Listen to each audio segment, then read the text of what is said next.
안녕하십니까.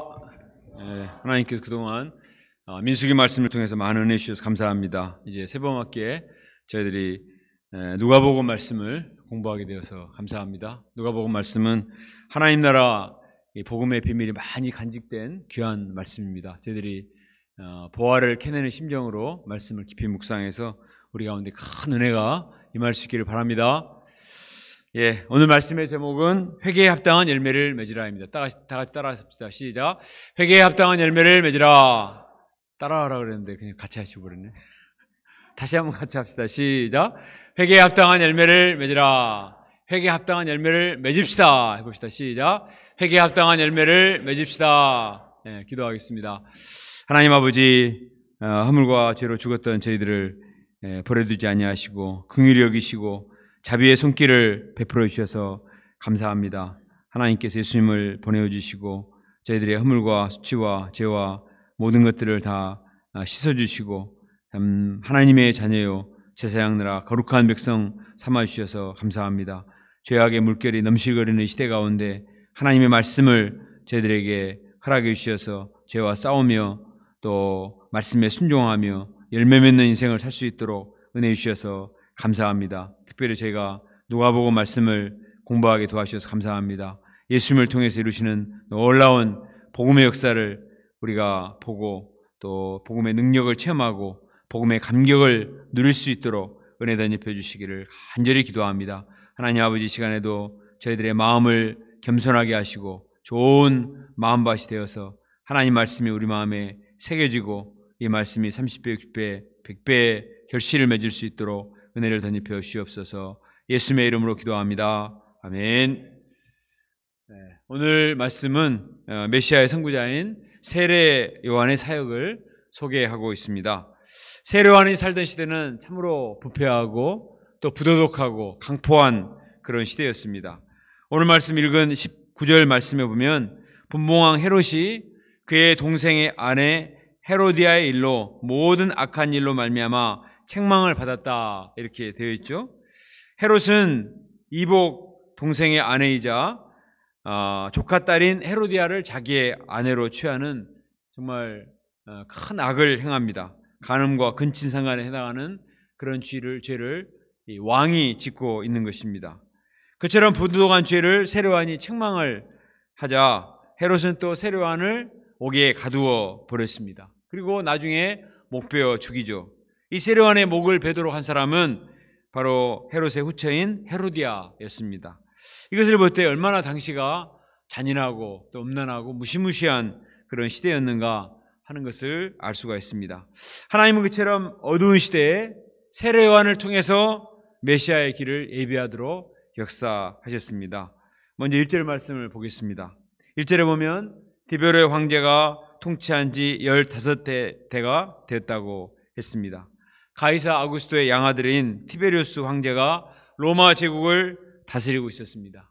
이스라엘은 원래 헤롯 대왕이 다스리고 있었는데 헤롯 대왕이 죽고 나서 이스라엘을 헤롯의 4아들이 분할 통치를 했습니다. 저기 지도에 보신 것처럼 동서남북을 헤롯의 아들들이 나누어서 통치를 했는데 제일 중요한 남쪽 예루살렘이 있는 남쪽 지역은 원래 헤롯 아켈라오가 다스리고 있었는데 이 헤롯 아켈라오가 너무나 잔인하고 강포해서 백성들에게 탄핵을 당해버렸습니다. 그래서 로마 당국에서 본디오 빌라도라는 총독을 파견을 해가지고 이 지역은 다스렸습니다. 그래서 복음서에 보면 본디오 빌라도가 많이 나오잖아요. 다른 지역은 헤롯의 아들들인데 이 예루살렘 성전이 있는 남쪽 지역은 로마 총독이 다스리던 그런 시대였습니다. 당시에 헤롯 왕과 자식들과 또 본디오 빌라도는 아주 잔인하고 탐욕스러운 그런 독재자들이었습니다. 또 안나스와 가야바는 장인과 사이사이였는데 이들이 대제사장의 지위를 차지하고 있었습니다. 종교 지도자들이나 정치 지도자들이나 너무나 불의하고 부패한 그런 시대였습니다. 바로 그때 하나님이 어떻게 역사하셨는가? 2절 하반절에 보니까 하나님의 말씀이 빈들에서 사가랴의 아들 요한에게 임하니라 이렇게 되어 있습니다. 하나님의 말씀이 제사장 사가랴의 아들 요한에게 임했습니다. 민수기에서 배운 것처럼 제사장의 직분은 세습이 됩니다. 제사장을 몇 살 때부터 하죠? 30살부터 제사장 직책을 50살까지 한다고 그랬죠. 그런데 25살에 먼저 성전에 들어가서 5년 동안 견습 기간을 거칩니다. 그래서 5년 동안 인턴 제사장을 거쳐서 제사장이 됩니다. 그러면은 평생 제사장 직분이 보장이 됩니다. 요한도 아버지가 제사장이기 때문에 이 제사장의 자리를 보장받을 수 있는 사람이었습니다. 그런데 요한은 성전에 들어가서 기득권을 누리고자 하지 않고 오히려 그곳에서 뛰쳐나와서 빈들로 나갔습니다. 광야에서 낙타와 폛옷을 입고 허리에 가죽띠를 띠고 메뚜기와 석청을 먹으면서 기도 생활에 힘을 썼습니다. 이런 세례 요한에게 하나님의 말씀이 임한 것입니다. 하나님의 말씀이 임했다는 것은 하나님의 말씀에 사로잡혔다 이런 뜻입니다. 당시에 많은 사람들이 명예욕과 물질욕에 사로잡혀 있었지만 세례 요한은 빈들에 있으면서 하나님의 말씀에 붙들린 바 되었습니다. 누가복음 1장 15, 16절에 보면 세례 요한이 잉태될 즈음에 천사가 나타나서 아버지 사가랴에게 이렇게 말해줬습니다. 그가 주 앞에 큰 자가 되며 포도주나 독한 술을 마시지 아니하며 모태로부터 성령의 충만함을 받아 이스라엘 자손을 주 곧 그들의 하나님께로 많이 돌아오게 하겠습니다. 이 아이는 보통 아이가 아니고 주 앞에 큰 자가 되는데 당시에 젊은이나 나이 든 사람이나 대낮부터 포도주와 독주에 취해서 흥청거리고 있었지만 모태로부터 성령의 충만을 받아 엘리야의 심령과 능력으로 많은 사람을 주께로 돌이키는 이런 메시아의 선구자가 될 것이다 하는 말씀을 천사가 해주었습니다. 사가랴 엘리사벳 보면은 이 천사의 말대로 이 아이가 하나님의 큰 뜻을 행할 수 있도록 모태로부터 성령의 충만을 받도록 기도를 많이 했을 것입니다. 부모님의 기도를 받고 자란 세례 요한은 생각하는 것이 남달랐습니다. 다른 사람들은 출세하고 또 자기의 현실의 삶에 만족하며 살았지만 그러나 세례 요한은 시대를 보는 영적인 통찰력이 있었습니다. 그는 점점 타락해가는 시대를 보며 빈들로 나가서 안타까운 심정으로 간절히 기도를 했을 것입니다. 하나님은 이런 그에게 말씀으로 강림해 주셨습니다. 이 하나님의 역사는 말씀이 임하면서부터 시작이 됩니다. 하나님의 역사는 하나님이 하시고 또 하나님의 뜻을 이루는 것이기 때문에 인간의 계획이나 어떤 이상으로 출발된 게 아니거든요. 그래서 하나님이 말씀으로 위로부터 강림하셔야 그 하나님의 영을 받아서 할 수가 있는 거예요. 바로 하나님께서 세례 요한에게 말씀으로 임하셨습니다. 예레미야 1장 4절에도 보면 여호와의 말씀이 예레미야에게 임했다 이렇게 되어 있습니다. 그 시대는 우상 숭배가 극에 달하고 힘이 부패하여서 하나님께서 이 남유다를 바벨론을 통해서 멸망시키려고 각오를 하셨던 그런 시대였습니다. 근데 하나님께서 이런 절망적인 시대에 예레미야에게 임하셔서 그에게 이스라엘 백성들이 바벨론에서 70년 동안 포로 생활하고 다시 돌아와서 예루살렘 성전을 중건하고 새로운 역사를 이룰 것이다 이 말씀하는 것입니다. 근데 그 상황이 너무나 급박하기 때문에 하나님의 예레미야로 하여금 너는 결혼도 하지 말고 자녀들도 얻지 말고 독신으로 살면서 말씀만을 전하라고 하셨습니다. 예레미야는 그게 말씀에 순종을 했어요. 하나님 말씀 열심히 왕에게나 선지자들에게 전했는데 왕이 싫어하고 선지자들이 싫어해서 그냥 옥에 가두어 버립니다. 아무리 하나님의 말씀을 전해도 듣지도 않고 핍박만 있으니까 예레미야가 결심을 해요. 나는 이제 절대로 말씀 안 전한다. 말씀 전해봐야 소용도 없고 사람들 듣지도 않으니까. 그런데 하나님의 말씀이 맞아 예레미야는 하나님 말씀을 선포하지 않으면 그 마음이 불붙는 것 같아서 골수에 사무쳐서 답답하여 견딜 수가 없었습니다. 그래서 목숨의 위험이 있지만 그 마음에 불타는 그 심정을 가지고 마지막까지 하나님의 말씀을 증거한 사람이 예레미야였습니다. 하나님의 말씀이 임하면 사람이 감당할 수 없는 그런 힘을 가지고 하나님의 말씀을 증거하는 것입니다. 세례 요한이나 예레미야나 비슷한 측면이 있어요. 그 위기의 시대에 하나님 말씀이 임하자 사람들을 두려워하지 않고 어떤 위험도 감수하고 왕들의 핍박도 무서워하지 않고 담대하게 하나님의 말씀을 증거했습니다. 우리는 복음을 전하다가 캠퍼스 폴리스 차만 나타나도 마음이 위축이 되고 스스로 피하려고 하는 마음이 있습니다. 그러나 하나님 말씀이 임하면 두렵지 않습니다. 아멘.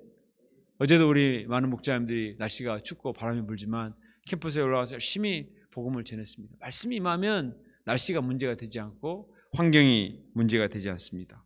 오늘날 시대도 영적으로 빈들과 같습니다. 도덕적으로 영적으로 심히 부패하여 정말 희망이 보이지 않습니다. 이번 주가 대통령 선거인데 우리는 새로운 지도자에 대한 기대보다는 염려가 앞섭니다. 이전에는 선거에 대한 기대가 많았는데 이제 누가 되든 백성들 앞에 리더십을 과연 발휘할 수 있을까 이런 걱정부터 앞섭니다. 국제정세를 보면 강대국이 약속을 침략해서 민간인들까지 무차별 폭격을 가하는 바람에 수많은 사람들이 죽어가고 있습니다. 약소국 백성들은 삶의 터전을 잃고 여러 나라에서 난민이 되어 떠도는 그런 국민들이 갈수록 많아지고 있습니다. 이런 혼란을 틈타서 누가 핵무기라도 손대면 정말 이 지구촌이 불바다가 되지 않을까 이런 염려가 많이 있지 않습니까? 이처럼 혼란한 시대에 우리는 무엇을 해야 될까요? 아이고 나라도 살아남아야지, 우리 자식들이라도 어떻게 직장이라도 얻고 살아가야 될 텐데, 이런 마음을 가진 사람들이 많이 있을 수밖에 없습니다. 그러나 오늘 말씀을 통해 볼 때 우리는 정말 세례요한처럼 빈들로 나가서 이 시대를 위해서 간절히 기도해야 되겠습니다. 기도할 때 하나님의 영이 임하고 하나님 말씀이 임하고 하나님의 비전이 임하여서 하나님의 뜻을 행하는 말씀의 종이 되리라 믿습니다. 이 시대에 정말 필요한 사람은 하나님 말씀이 임한 사람입니다. 하나님 말씀이 임해서 하나님의 마음으로 하나님의 뜻을 전파하는 말씀의 종들이 절실히 필요합니다. 그것은 어렵습니다. 세례요한처럼 외롭고 힘든 일이지만, 그러나 하나님은 그런 사람을 들어쓰셔서 새로운 역사를 창조하는 것입니다. 요한은 죄사함을 받게 하는 회개의 세례를 전파했습니다. 이것은 이사야 선지자의 예언의 성취였습니다. 우리 4절부터 6절을 같이 읽어보죠. 4절부터 6절 시작.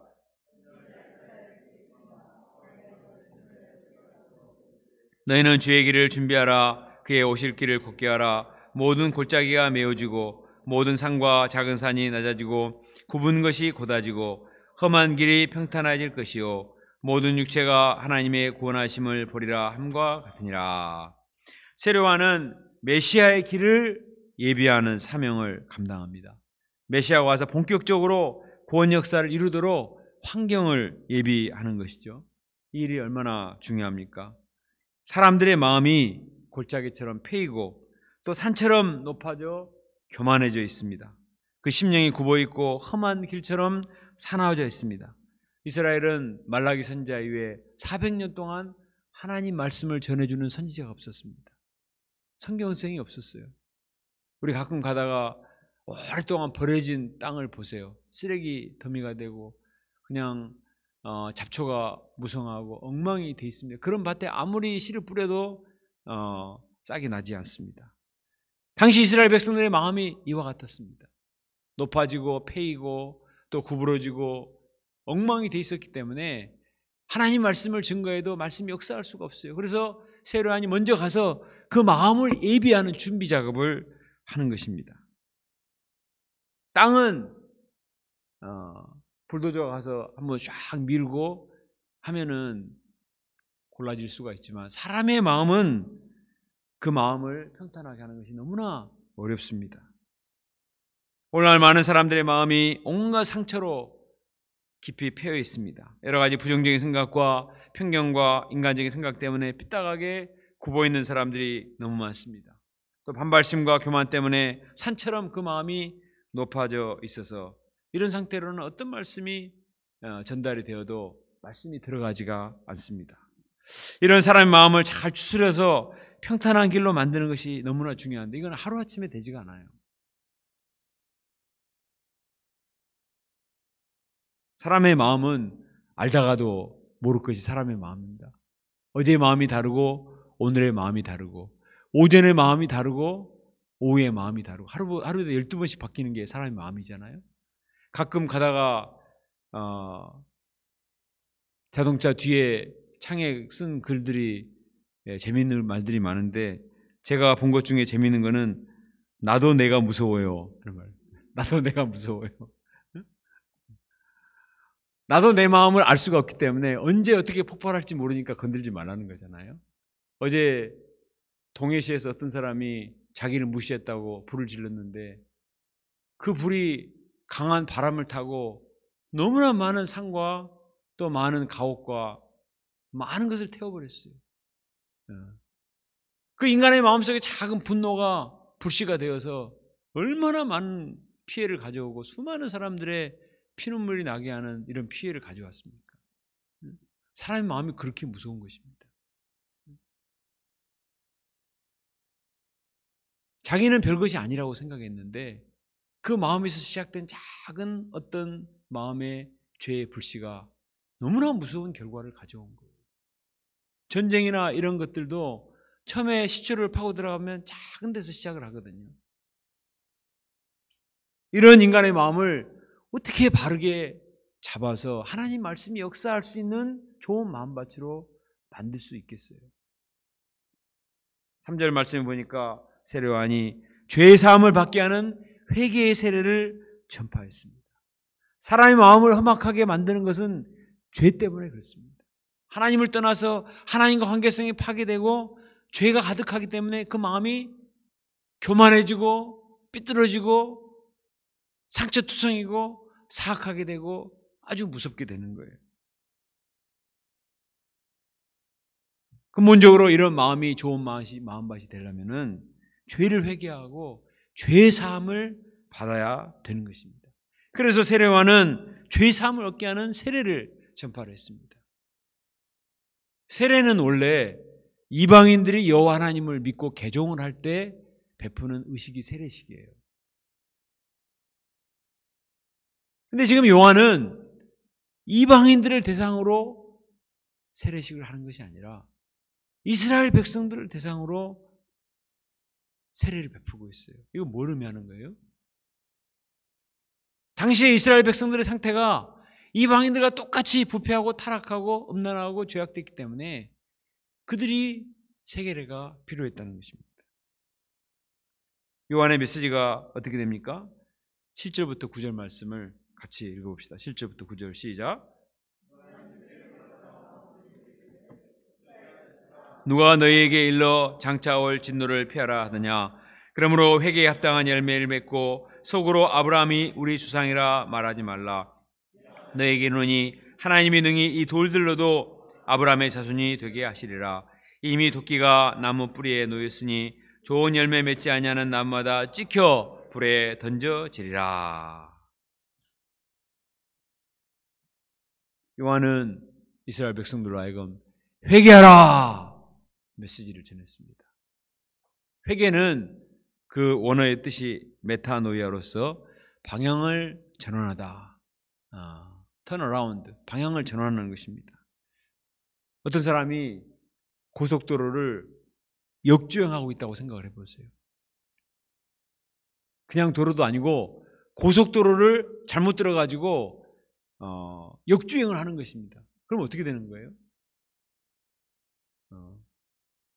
100km, 110km, 120km로 역주행을 하면 마주오는 차와 부딪혀서 죽는 겁니다. 자살행위죠. 근데 자기는 거기가 옳은 방향인지 알고 막 달리는 거예요.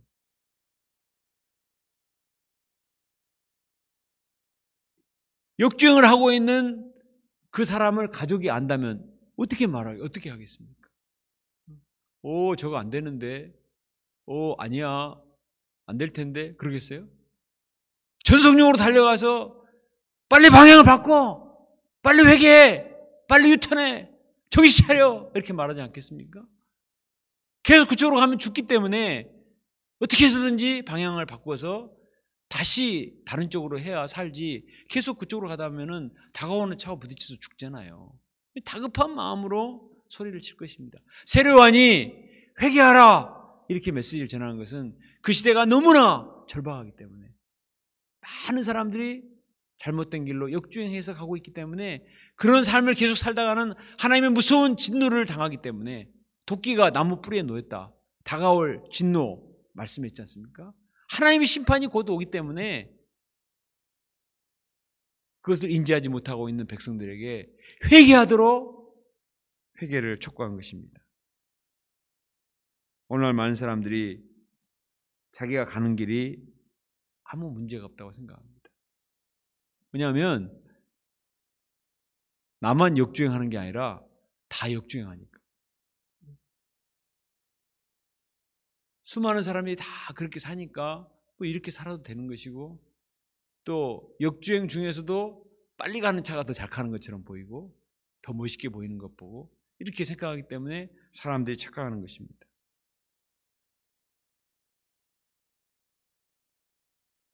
그러나 얼마 후에 자기의 인생이 파멸로 치닫게 된다는 것을 안다면은 계속 역주행할 사람이 어디 있겠습니까? 지난주 토요일에 소천하신 이어령 박사, 우리 대한민국의 지성을 대표하신다는 분이 소천을 하셨어요. 이분이 죽음을 예감하고 마지막으로 지은 책이 메멘토 모리라는 책입니다. 메멘토 모리. 메멘토 모리는 라틴어로 당신이 죽는 것을 기억하시오 이런 뜻입니다.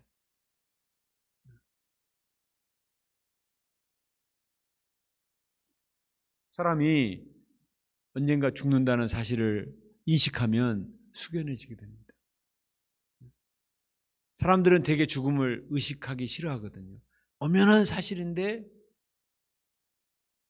그걸 인식하면 괴로우니까 그냥 무시하고 살다가 죽으면 죽는 거지 뭐 그렇게 하지 진지하게 생각하지 않아요. 그러나 이분은 암에 걸리셨는데 치료를 받지 않고 다행히 복음을 영접하고 하나님 나라에 들어갈 것이기 때문에 죽음을 맞이했습니다. 그리고 그 기간 동안에 책을 지었어요. 이병철 씨가 의문을 제기한 몇 가지의 답을 쓰면서 우리 인생이 어떻게 살아야 되는가 이것을 진단을 한 것입니다.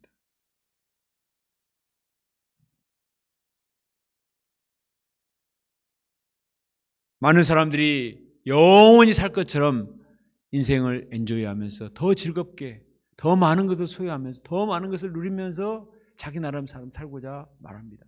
그리고 누가 뭐라고 하면 간섭하지 마! 내 인생이야! 내 마음대로 살 거야! 이렇게 말합니다.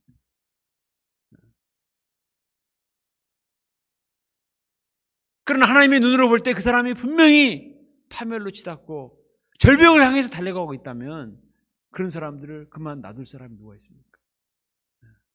더구나 그 사람이 나의 사랑하는 가족이고 나의 친구고 나의 사랑하는 양이라면, 나의 사랑하는 동족이라면 그냥 놔둘 수가 없습니다. 세례와 같이 회개하라! 메멘토 모리! 돌이켜라! 유턴하라! 제발 정신 차려라! 이렇게 말하지 않겠습니까? 7절 말씀에 보면은 장차 올 진노라고 했고 9절에 보면 도끼가 나무 뿌리에 이미 놓였다고 그랬습니다. 도끼가 나무 뿌리에 놓여서 내리치면 불과 몇 초면 끝나는 거예요.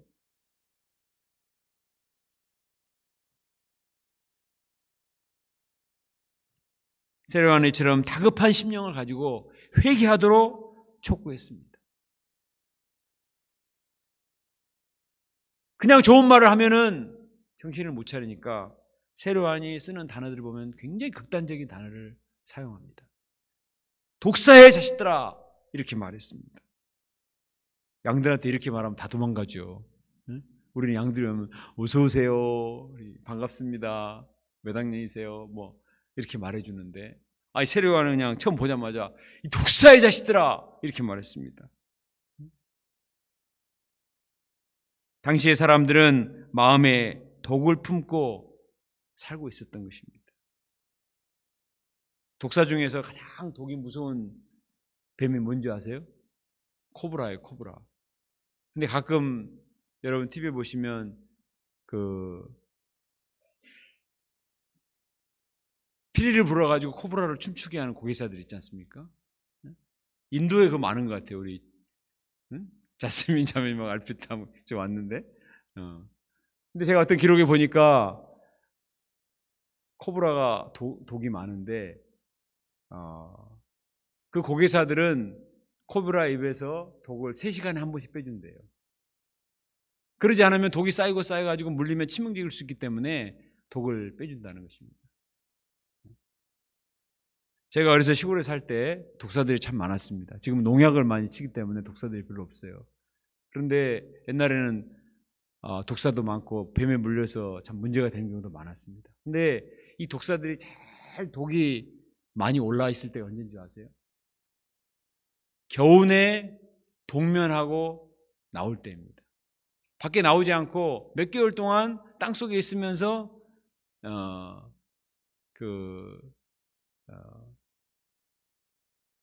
잠만 자고 있을 때 독이 쌓여서 나중에 나와서 물게 되면 치명적인 거예요. 사람도 비슷한 것 같아. 자꾸 나오지 않고 오랫동안 어디 숨어 있는 사람들은 독이 쌓여요, 이렇게. 그래서 한마디 이렇게 뱉으면 아주 독식한 말이 나오는 거예요. 자기는 별 의식을 못 하는데 그게 무서운 겁니다. 우리는 자꾸 하나님과 소통을 하고 사람과 소통을 하고 이렇게 할 때 사람을 축복하고 아름다운 말을 하고 덕이 되는 말을 하는데 자기 혼자 갇혀가지고 다 땅속에 있으면은 이게 점점 마음에 독이 쌓입니다. 근데 사람이 마음에 독이 없는 사람이 없어요. 다 그 마음에 독이 있습니다. 인간은 본성이 타락했기 때문에 우리 안에 독의 정도가 있을 뿐이지 미움과 원망과 불평과 또 절망과 슬픔과 상처와 이런 온갖 종류의 독이 다 있어요. 문제는 그 독을 자꾸 빼야 되는데 어떻게 뺄 수가 있는가? 어떻게 뺄까요? 코브라는 3시간마다 이렇게 빼준다 그러는데 저는 그렇게 생각해요. 매일 아침에 새벽 기도하고 일용왕식을 먹으면 독이 빠집니다. 그리고 일주일에 한 번씩 말씀의 기초 소감을 쓰면은 또 독이 많이 빠져요. 그리고 하나님 말씀으로 성령으로 채우면 자꾸 중화가 돼요. 이 세상 사람들은 새벽 기도 안 하고 양식 안 먹고 또 예배 보지도 않고 소감도 안 쓰잖아요. 그러니까 말하는 게 너무너무 무서워요. 얼마나 무섭고 아주 그런 사람들이 많습니다. 근데 우리가 하나님 앞에 나와서 자꾸 내 마음을 토설하고 독을 제거하고 회개할 때 독이 제거하는 거예요. 문제는 내 안에 독이 있다는 사실을 인정을 해야 됩니다. 오늘 말씀에 세례관이 그랬죠. 네가 아브라함의 자손이라고 말하지 마라. 나는 태생적으로 아브라함의 자손이고 나는 종교 지도자들이니까 나는 회개할 필요가 없고 나는 독이 없다. 이스라엘 백성들 그렇게 생각했어요. 그러니까 회개를 안 하는 거예요. 회개를 안 하니까 더 독이 쌓이는 겁니다. 그래서 하나님의 아들을 십자가 못 박아 죽여버리잖아요, 나중에. 우리는 내 안에 정말 죄의 독이 있다는 사실을 인정을 하고 자꾸 회개해야 됩니다. 회개는 고통스러운 것입니다. 지난주 우리가 민수기 29장 7절에서 배운 것처럼 대속죄일에 회개를 하기 위해서 심령을 괴롭게 하라고 그랬어요.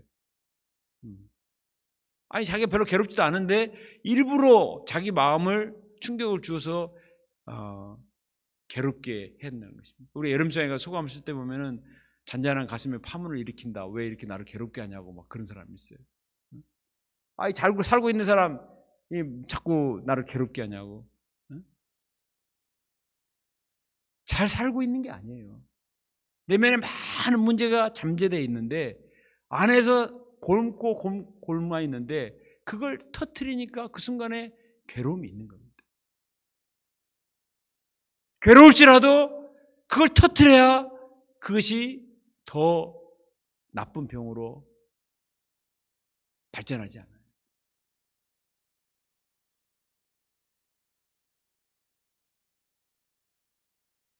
회개는 체한 것을 토하는 것 같습니다.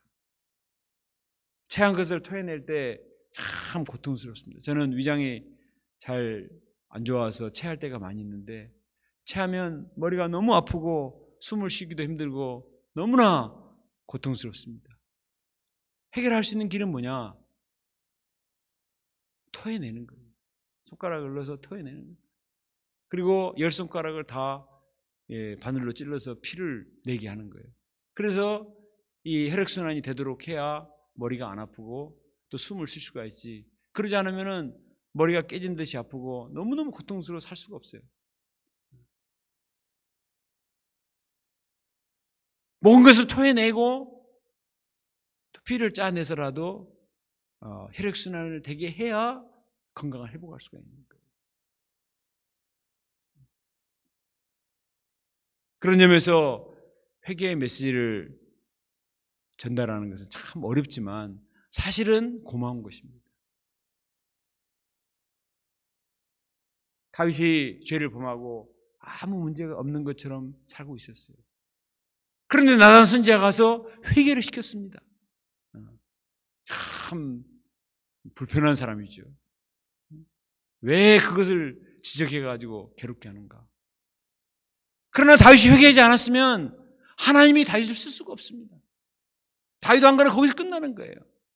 마음의 고통이 있었지만 나단 선지자를 통한 회개가 있었기 때문에 다윗이 통에 자복했고 결국 그가 하나님의 용서를 받고 하나님 은혜 가운데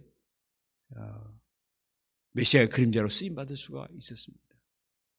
어떤 의미에서 회개의 메시지를 전하는 목자님은 악역을 감당하는 거예요. 그러나 외과 의사가 수술하는데 아픔이 있지만 나의 생명을 살려주는 것처럼 회개의 메시지를 통해서 막힌 데를 뚫어주고 그 심령을 뚫어주는 것은 얼마나 고마운 것입니까? 그런 점에서 세례요한은 정말 중요한 역할을 했습니다. 그런데 세례요한은 회개하라 여기서 끝나지 않고 회개에 합당한 열매를 맺으라 이렇게 말했습니다. 회개에 합당한 열매를 맺으라는 것은 입으로 회개한 데서 끝나지 말고 구체적인 회개의 증거를 보이라 하는 것입니다. 회개도 중요하지만 회개는 just beginning이에요. 방향 전환을 한 것입니다. 그 다음에 어떻게 해야 돼요? 다른 목표를 향해서 달려가야 됩니다.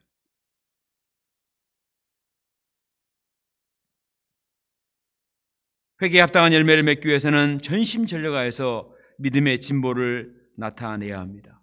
과거의 죄악된 삶을 청산하고 경건에 이르고자 끊임없이 자기 자신을 연단해야만 합니다. 거룩의 열매, 사랑의 열매, 섬김의 열매를 맺고자 줄기차게 믿음의 선한 싸움을 싸워야 합니다.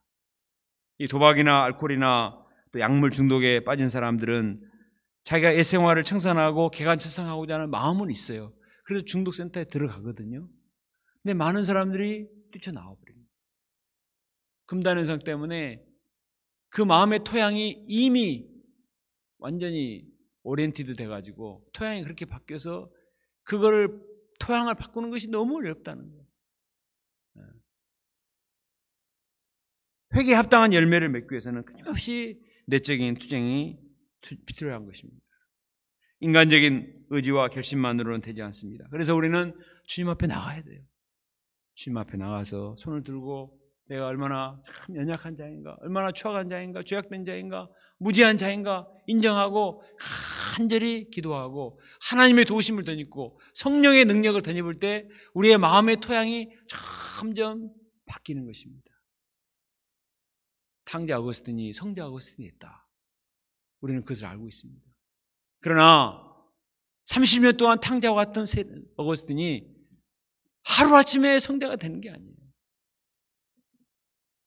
과거의 죄악된 습관을 끊고 새로운 삶을 살기 위해서 얼마나 몸부림치긴 내적인 투쟁을 했는가 알 수가 있습니다.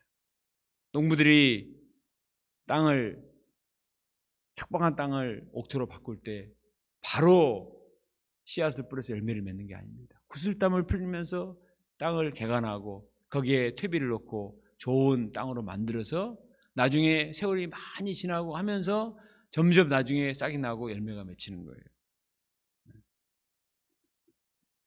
우리는 너무나 쉽게 회개했으니까 그것으로 자족해버리는 경향이 있습니다. 그러나 우리가 하나님 앞에서 회개를 했으면 회개에 합당한 열매를 맺기까지, 우리가 나무들을 보면 며칠 지났는데 열매가 맺혔네? 저절로 되는 게 아닙니다. 그 나무는 스스로 몸부림치는 투쟁을 하는 거예요. 그 안에서 햇빛을 참고 양분을 빨아들이고 수분을 빨아들이고 이 과정을 거쳐서 농축이 되어서 열매가 맺히는 것입니다. 우리도 마찬가지예요. 예수님 말씀하시기를 아무든지 나를 따라오든 날마다 자기를 부인하고 자기 십자가를 지고 나를 쫓을 것이니라. 끊임없이 예수님을 배우고 또 말씀 안에 거하고 거룩의 열매, 사랑의 열매, 섬김의 열매, 또 경건의 열매를 맺기 위해서 끊임없이 내적인 투쟁을 통해서 풍성한 열매를 맺어 하나님을 기쁘시게 하는 저희가 될 수 있기를 간절히 기도합니다. 10절에 보면 사람들이 요한에게 다가와서 물었습니다. 그러면 우리가 무엇을 하리까? 어떻게 해야 회개에 합당한 열매를 맺는 것입니까? 이때 요한이 어떻게 대답합니까? 우리 11절부터 14절 말씀을 같이 읽어보겠습니다. 시작. 대답하여 이르되 옷 두 벌이 있는 자는 옷 없는 자에게 나눠줄 것이요 먹을 것이 있는 자도 그렇게 할 것이니라 하고, 세리들도 세리를 바꾸자 하여 나와 이르되 선생이여 우리가 무엇을 하리까 하매 이르되 부과된 것 외에는 거두지 말라 하고, 군인들도 물어 이르되 우리는 무엇을 하리까 하매 이르되 사람에게서 강탈하지 말며 거짓으로 고발하지 말고 받는 급여로 족한 줄을 알라 하니라. 본문에 나오는 부자나 세리나 군인들은 당시의 기득권자들이었습니다. 그들은 대부분 이기적이고 불의한 삶을 살았습니다. 거짓되고 강포했습니다. 이런 삶을 돌이켜서 구체적으로 나누고 베풀고 정직하고 공의로운 삶을 살라는 거예요. 그것은 어렵죠. 그러나 회개를 통해서 또 나눔을 통해서 베품을 통해서 정직을 통해서 회개에 합당한 열매를 맺으라 이렇게 말씀하십니다. 누가복음 19장에 보면 삭개오는 악명 높은 세리였습니다. 그런데 예수님이 찾아오셔서 그의 이름을 불러주시며 초청하셨습니다. 삭개오야 속히 내려오라. 삭개오는 너무나 외롭고 또 마음이 차가웠는데 자기의 이름을 아시고 불러주신 주님의 초청이 너무나 감격했습니다. 그래서 즉시 예수님께로 내려왔습니다. 이게 회개예요. 내 이름을 아시네. 나 같은 사람도 찾아오시네. 나에게도 구원의 손길을 베풀으시네. 감사합니다. 그런데 거기서 끝나지 않았습니다. 삭개오는 예수님께 말했습니다. 주여 보시옵소서, 내 소유의 절반을 가난한 자들에게 주겠사오며 만일 누구의 것을 속여 빼앗은 일이 있으면 네 갑절이나 갚겠나이다. 이기적이고 자기중심적인 삶을 회개하는 거기서 끝나지 않고 이제는 내가 적극적으로 베푸는 삶, 다른 사람에게 섬기는 삶. 생각해 보세요. 자기 소유의 갑절을 갚는다는 게 얼마나 어렵습니까? 그리고 자기가 다른 사람을 속여서 빼앗은 일이 있으면 4배나 갚겠다 이렇게 말했습니다. 그는 구체적으로 회개에 합당한 열매를 맺었습니다. 그때 예수님은 그에게 구원을 선포하셨습니다. 오늘 구원이 이 집에 이르렀으니 이 사람도 아브라함의 자손이미로다. 사람들이 세리 삭개오는 이방인 취급했거든요. 이 사람은 구원받을 수 없다. 이 사람은 버린 사람이다 생각했지만 예수님은 이 사람도 하나님의 자녀다. 아브라함의 자손이다. 회개하고 회개에 합당한 열매를 맺었기 때문에 예수님이 오늘 말씀에서 말씀하시죠. 독사의 자식들아, 네가 아브라함의 자손이라고 말하지 말라. 종교 지도자들인데 택한 백성인데 아브라함의 자손이라 말하지 말라고 그랬어요. 근데 세리 삭개오는 아브라함의 자손이다. 얼마나 악독한 사람인데 왜? 회개하고 회개에 합당한 열매를 맺었기 때문에. 그 사람의 지위나 그 사람의 배경이 문제가 아니라, 타이틀이 문제가 아니라 정말 마음으로 회개했는가, 회개에 합당한 열매를 맺었는가, 그것에 따라서 그 사람이 아브라함의 자손이 되고 하나님의 자녀가 되고 돌들로도 이방인도 아브라함의 자손이 되게 할 수 있다.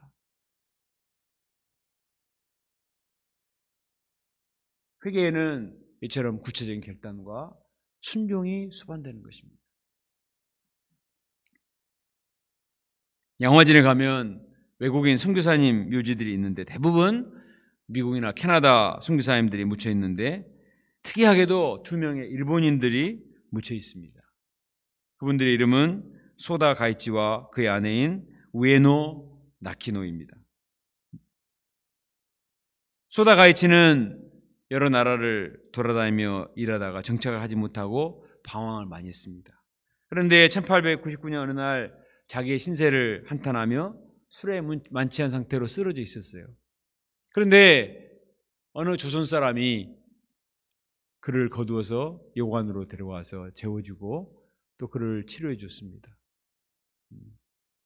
일본에 사는 조선인들은 별로 대접도 못 받고 다 일본 사람들을 미워하는 그런 정서가 있었는데 술 취해 쓰러져 있는 일본 사람들 발로 한 대 더 차고 지나갈 수도 있는데 아니 조선 사람이 이 사람을 데려다가 재워주고 치료를 해준 것에 너무나 감동을 받았어요. 그래서 이 소다 가이치가 은혜를 갚기 위해서 조선으로 옵니다. 서울 YMCA에서 일본어 강사를 구한다는 말을 듣고 와서 거기서 독립운동가인 이상재 선생에게 전도를 받고 복음을 영접을 했습니다. 그는 과거에 술 취함과 방탕한 삶을 살았던 것을 회개하고 예수님의 제자가 되고자 결단을 했어요. 그리고 회개에 합당한 열매를 맺고자 애를 썼습니다. 3.1 만세운동 때 잡혀간 조선인 지도자들을 풀어주라고 법정에서 큰 소리를 치며 판사에게 호통을 치기도 하고 또 이런 독립운동가들을 도와주는 일을 합니다. 그리고 석방운동을 벌려요. 그리고 1921년에 가마쿠라 보육원의 경성 지부장이 되어서 고아원을 경영을 합니다. 그래서 조선의 많은 고아들을 먹이고 입히고 재우는 꾸준히 일을 도맡아 했습니다. 당시에 조선인들은 일본과의 한일합방 때문에 일본에 대한 감정이 너무 안 좋아가지고 이 소다가 아무리 고아들을 돌봐도 이 스파이다, 일본의 앞잡이고 스파이다 이렇게 미워하는 거예요. 또 일본 사람들은 왜 일본 사람이 조선 고아들을 돌봐주는가, 이 배신자다 이렇게 미워해요. 그러니까 일본 사람들도 미워하고 조선 사람들도 미워하고, 그런데도 이 사람은 묵묵히 자기가 받은 바 은혜에 기초해서 과거의 방탕한 삶을 회개하고 회개에 합당한 열매를 맺기 위해서 고아들을 돌보는데 이 사람의 손을 거쳐간 고아들이 무려 1000명이 넘었습니다. 그리고 해방이 된 뒤에는 일본으로 건너가서 우리 일본이 조선에게 지은 죄를 회개해야 된다, 전역을 돌아다니면서 회개운동을 벌여요. 그리고 마지막 1년은 또 한국에 돌아와서 고아들을 돌보는 일을 하다가 1962년 95세에 소천을 하거든요. 그런데 그의 손을 거쳐간 많은 고아 출신들이 대한민국 건국에 중요한 역할을 하는 사람들이 많이 있었습니다. 당시에는 일본인들의 감정이 1960년대는 일본인들의 감정이 지금보다 훨씬 더 안 좋았는데도 불구하고 이분에 대한 존경심 때문에 이분에게 서울 명예시민권을 주고 장례를 시민장으로, 서울 시민장으로 거행을 합니다. 그 사람이 어떤 인간적인 배경을 떠나서 한 사람이 정말 회개하고 회개에 합당한 열매를 맺었을 때 이렇게 선한 영향력을 끼치게 된 것입니다. 그리고 그 부부의 묘를 선교사 묘지인 양화진에다가 안치를 했습니다. 정말 이거는 놀라운 일이죠. 우리가 회개에 합당한 열매를 맺는다는 것은 아주 구체적인 데서 나타납니다. 게으른 삶을 살던 자가 새벽에 일찍 일어나서 새벽 기도하고 일용할씩 먹는 것으로 나타나는 거예요. 하루아침이 아니라 그것을 꾸준히 감당할 때 점점 내 안에 성결의 열매가 맺히죠. 맨날 집에 틀에박혀서 게임만 하던 자가 센터 와서 성경을 보고 열심히 학과 공부하면은 좋은 점수의 열매가 맺힙니다. 장학금의 열매가 맺히는 거예요. 예배 때 항상 늦게 오던 사람이 5분 일찍 와서 준비된 마음으로 예배를 볼 때 마음의 은혜를 받고 열매가 맺혀요. 통 헌금도 안 하던 사람이 일찍 와서 감사 제목을 적고 헌금을 할 때 그 마음에 감사와 기쁨의 열매가 맺힙니다. 집에서 손 하나 까딱하지 않던 사람이 설거지를 하고 화장실 청소를 하는 것, 그리고 소감 순서가 들어왔을 때 패싱하지 않고 소감을 써서 발표하는 것. 그것이 회개에 합당한 열매를 맺는 것입니다. 어려움에 처한 동역자를 돌아보고 함께 식사를 하고 위로하고 돌아보는 것. 사소한 거지만 이런 것들이 쌓여서 아름다운 성령의 열매를 맺히는 것입니다. 회개는 이료적인 것이지만 회개에 합당한 열매를 맺는 것은 지속적인 거예요. 영구적인 것입니다. 시간이 많이 걸려요. 그래서 많은 사람들이 포기를 해버려요. 우리가 2022년을 시작하면서 기도 제목을 잡고 내가 회개하고 올해는 정말 이런 열매를 맺어야 되겠다 이렇게 다 결단을 했습니다. 그런데 2달이 지나니까 벌써 후지부지하고 내 요절이 뭐지, 기도 제목이 뭔지 잃어버린 사람이 있습니다. 오늘 3월의 첫 주 예배입니다. 3월은 영어로 말치입니다. 말치. 진군하는 거. 다시 일어나서 다시 힘있게 진군하고 우리가 목표를 가지고 기도해서 올해 정말 내가 기도하는 바 열매를 반드시 맺는 저희가 될 수 있기를 간절히 기도합니다. 열매를 맺는 사람이 나 무슨 열매를 맺습니다 이런 사람 있습니까? 보이지 않는 가운데 내면에서 주님과 나 사이에서 비밀스럽게 인격적으로 이루어지는 것입니다. 아무도 개입할 수 없고 사람들이 보지도 못해요.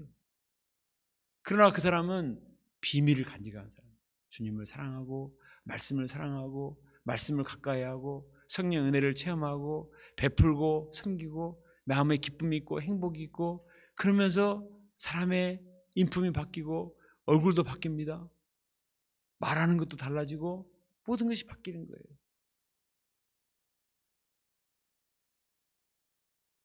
회개에 합당한 열매를 맺는 것은 부담스러운 것이 아닙니다. 이것은 정말 신앙생활의 기쁨이요 은혜인 것입니다. 우리가 이런 기쁨에 참여하는 저희가 될 수 있기를 간절히 기도합니다. 15절에 보면 백성들이 혹시라도 예수님 요한이 그리스도가 아닌가 이렇게 생각했습니다. 그만큼 그의 삶이 경건하고 메시지가 파워풀했기 때문입니다. 그러나 요한은 뭐라고 말합니까? 우리 16절과 17절을 같이 읽어봅시다. 시작. 요한이 모든 사람에게 대답하여 이르되 나는 물로 너에게 세례를 베풀거니와 나보다 능력이 많으시니가 오시나니 나는 그의 신발끈을 풀기도 감당하지 못하겠노라. 그는 성령과 불로 너에게 세례를 베풀 것이요 손에 키를 들고 자기의 타작마당을 정하게 하사 알곡은 모아 곳간에 들이고 쭉정이는 꺼지지 않는 불에 태우리라. 네. 요한은 그 삶과 메시지가 너무나 훌륭했지만 그러나 인간이었습니다. 그래서 요한의 세례는 물 세례밖에는 안 돼요. 한번 씻어주는 역할밖에는 못합니다. 그러나 요한을 뒤에 이어서 오시는 예수님은 불과 성령으로 세례를 주시는 거예요. 예수님의 도우심을 받으면 예수님의 십자가 앞에 나가면 성령의 불이 떨어집니다. 성령의 용광로를 통과하는 거예요. 성령의 용광로를 통과할 때 우리 안에 내가 스스로 해결할 수 없었던 많은 죄의 불순물들, 죄의 찌꺼기들이 녹아버리고 태워집니다. 이게 십자가의 능력이요 성령의 능력이에요. 회개에 합당한 열매를 맺으라. 나의 의지만 발동해가지고는 열매를 맺을 수가 없습니다. 그러나 우리가 주님 앞에 나갈 때 불과 성령으로 세례를 주신 분, 요한의 세례, 물세례라는 비교가 되지 않는 성령의 세례를 주시는 분, 이 예수님의 능력을 체험할 때 주님께서 성령의 능력으로 우리 안에 열매를 맺게 해주는 것입니다. 그러면 불과 성령으로 세례를 받기 위해서는 어떻게 해야 됩니까? 물론 개인적으로 영적인 경건 생활에 힘을 써야 되지만 성령이 충만한 공동체에 자꾸 와야 됩니다. 더구나 주일 예배는 성령 은혜가 충만한 그런 모임이고 수요 예배, 금요일 기도회, 새벽 기도 이런 모임들은 정말 기도로 준비하고 하나님께서 성령으로 예비되신 모임이기 때문에 그런 모임에 자꾸 와서 몸을 담가야 돼요. 성령의 영광로에 나를 자꾸 던지는 거예요. 내가 혼자 불을 떼가지고 하려면 어렵잖아요.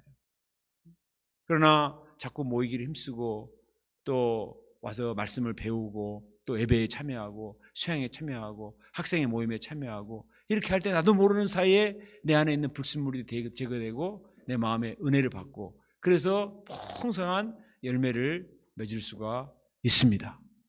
그때 우리 한 사람 한 사람이 쭉쟁이가 되지 않고 알곡이 되어서 천국의 창고에 들어가는 축복을 덧입을 수가 있습니다. 코로나로 말미암아서 우리가 수양회와 많은 모임들 할 수 없는 것이 너무나 안타깝습니다.